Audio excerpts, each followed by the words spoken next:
Have you ever had that feeling of just wanting to leave everything behind? Not just for a week's vacation, but for good? To set off on a journey that would completely rewire your world? Well, today, we're diving into a true story that's exactly that. A trip that wasn't just about the miles, but about finding the absolute limits of what a person can endure.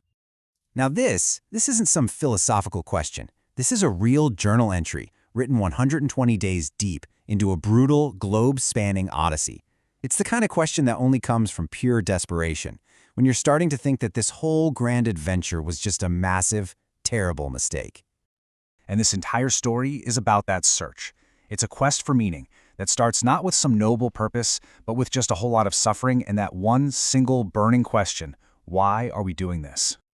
So, how does an adventure that will push a man to his absolute breaking point even start? Well, it begins with a plan so audacious, so frankly, so impossible, it's almost laughable. A plan hatched by a young guy with a dream. Okay, just let the sheer insanity of this sink in. You've got Carlos Caggiani, he's 24, and his friend Manuel. Their goal? Just circle the entire planet. Their ride? A 1947 Indian Chief motorcycle. A classic, sure, but we're talking about a bike that was already old back then. And their budget? Get this, $40. Not $40 a day, $40 total for two guys to go around the world. Right from the start, nobody believed in them. And this quote, this wasn't from some random pessimist. This was from Horacio Costas, a famous motorcycle racing champion in their home country of Uruguay. After taking their overloaded bike for a spin, he basically told them their dream was dead on arrival, that they wouldn't even make it to the next town. And you know what? That early skepticism, it was just a tiny preview of what was coming. That romantic idea of an adventure, yeah, that evaporated pretty quickly and turned into a brutal day-in, day-out fight just to survive. I mean, this wasn't just a series of little problems. It was a complete cascade of disasters. Out of nowhere, a sand road in Argentina sends them flying in their first big crash. Then crossing the Andes, the altitude sickness is so bad they have to chew coca leaves like the locals just to keep going. From there, they literally ride straight into the middle of a violent military coup in Bolivia, and it all comes to a head in Colombia. 17. Just let that number hang in the air for a second. For 17 straight days, in the city of Buenaventura, they were completely stranded. No money, nothing to eat. They begged for work washing dishes, anything for just one meal, but nobody would give them a chance. It was the hungriest they would ever be. And that revolution in Bolivia, they weren't just watching from the sidelines. They were in it. A stray bullet ripped right through their motorcycle's oil tank, spraying hot oil everywhere.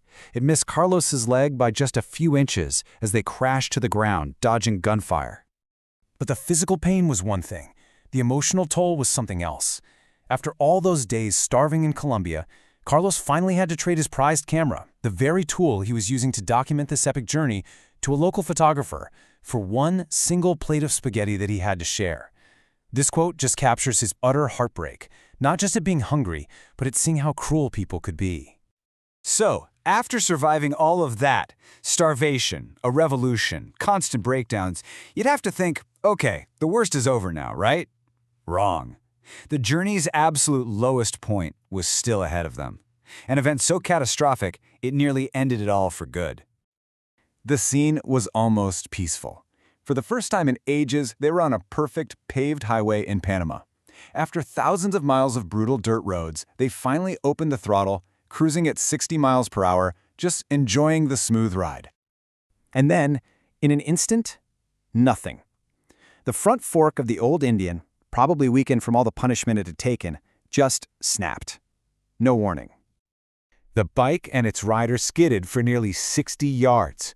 Carlos woke up in a hospital with no idea what had happened.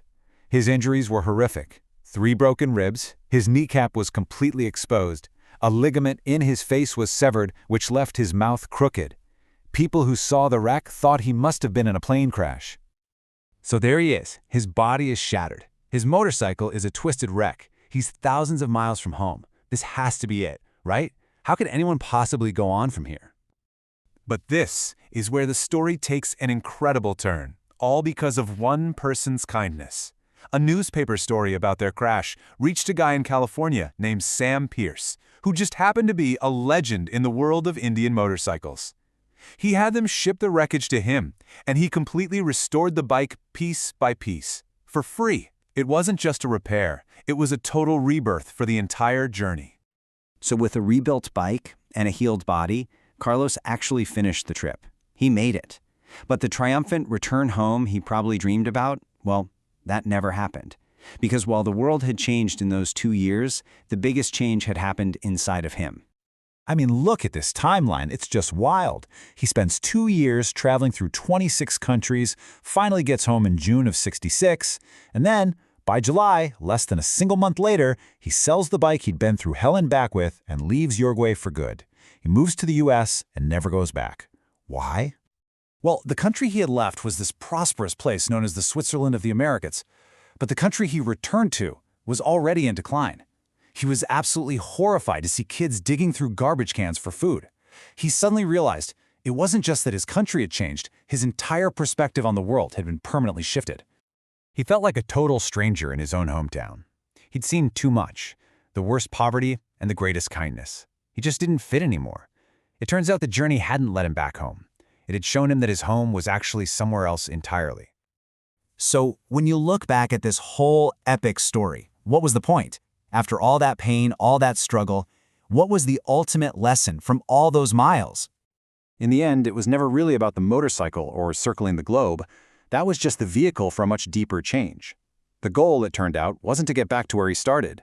The goal was to find a new life, a new point of view, and a new home in the United States, where he would eventually become a successful engineer, an inventor, and even a vice president of a big company.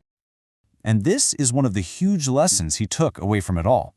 After knowing what it feels like to be truly starving, and also what it feels like to receive unbelievable generosity, he understood something fundamental. Happiness and comfort are two totally different things. You can have one without the other. You know, Carlos's story really proves that sometimes the true destination of a journey is a place you never even intended to go.